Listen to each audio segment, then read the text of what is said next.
할렐루야. 주말씀교회 아침 묵상입니다. 민수기 24장 1절.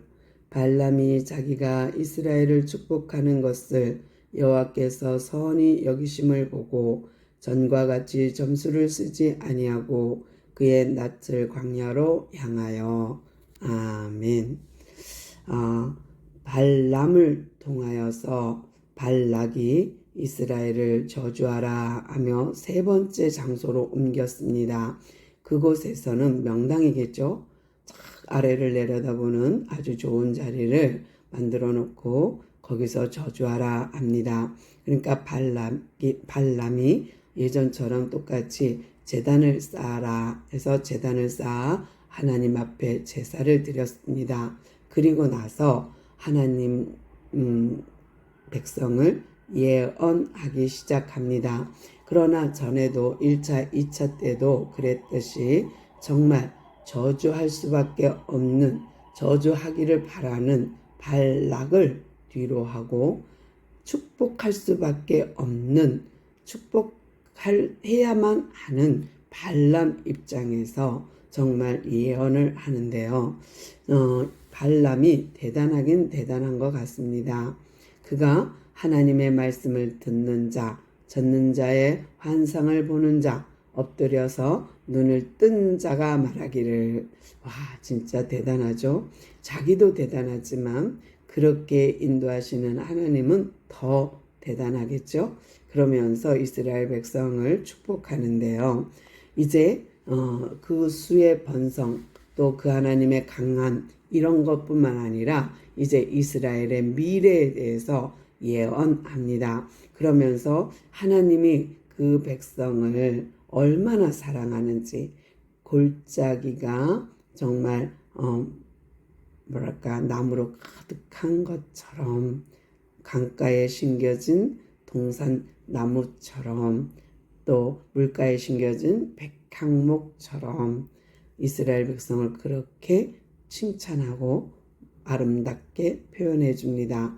또 그뿐만 아니라 이스라엘 백성의 나라를 통하여서 들소 같고 암사자, 수사자 같고 또 정말 그 민족을 통하여서 복받는 자는 복을 비는 자는 복받고 저주하는 자는 저주를 받을 수밖에 없는 하나님의 보장을 갖고 있는 이스라엘 백성을 예언합니다.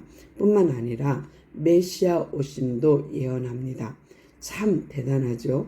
이렇게 세 번을 그들을 축복하고 또 세 번을 축복하는 가운데 발람은 하나님을 많이 경험했음에도 불구하고 지식으로 아는 하나님에 그친다는 것이 좀 안타깝긴 합니다. 이 정도 체험했으면 하나님은 정말 전능하시고 그 하나님은 대단하십니다 하고 나도 이제 개종하겠소, 나도 이제 하나님을 믿겠소, 이 정도가 되지 않을까요? 그런데 발람은 흑심을 여전히 버리지 못하는 것을 볼 수 있습니다. 그리고 지금은 아닌데 나중에 사건을 보면 흑심을 못 버렸다는 것을 알 수 있거든요. 그런데 이런 상황에서 발락이 화가 났어요. 아니, 한 번도 아니고 두 번도 아니고 세 번씩이나 나를 배신해? 하고는 발락이 화가 났어요. 그리고 발람한테 막 뭐라 그러니까 발락이 내가 너한테 정말 잘해줄 수 있었는데 아이고 그 하나님 때문에 네가 이 큰 복을 못 받는구나 하는데요. 발락은 이렇게 말하지만 발람은 아니요, 나는 어찌할 수 없습니다. 하나님이 이렇게 자기 백성을 축복하라 하는데 내가 어떻게 축복 안 할 수 있겠습니까? 합니다.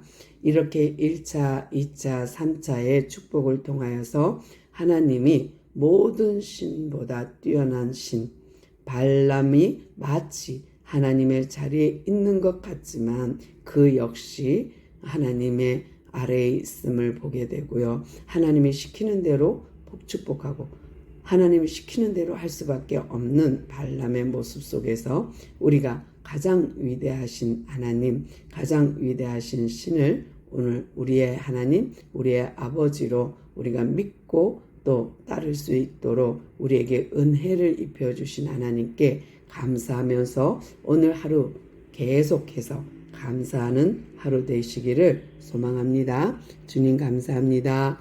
오늘도 우리에게 축복을 허락하신 주님께 또 감사를 할 수밖에 없는 우리가 되게 하셨사오니 감사합니다. 구원받은 거에 감사는 오늘 하루 되게 하옵소서. 함께 하신 은혜 감사하며 예수님의 이름으로 간절히 기도드리옵나이다.